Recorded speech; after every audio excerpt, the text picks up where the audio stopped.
বিসমিল্লাহির রহমানির রহিম। এই দেন এটা হইল খাসির চাপ। এই যে চুলাতে উঠাইছি, এখন দমে ফেলামো।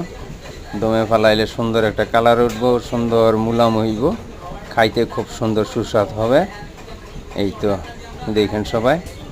আর জায়গাটা এগুলো একটু ছোটো আর কি।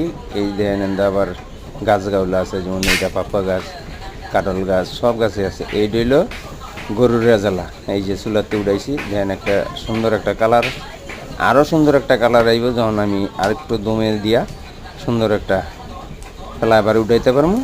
খাওয়ায় খুব সুস্বাদ হবে ইনশাল্লাহ, সবাই দেখেন। আর এই জিনিসটা আমার সবই আমার নিজের কণ্ঠের। আমি দড়িগাঁও সুরজমাল বলছি, এমন কোনো ডুপ্লিকেট কোনো কিছুই না। এই যে হলো কাঁঠাল গাছ, এই হলো জর্দা। এই যে দেখেন গরম পানিতে ছাড়ছি, এটারে বয়ল করে উঠাইয়া ইনশাল্লাহ আবার চিনি দিয়া দমে দমে। সবাই দেখে আমার লেগে দোয়া করেন, আমিও ইনশাল্লাহ সবার লেগে দোয়া করবো। আসসালামু আলাইকুম ওয়া রাহমাতুল্লাহি ওয়া বারাকাতুহু।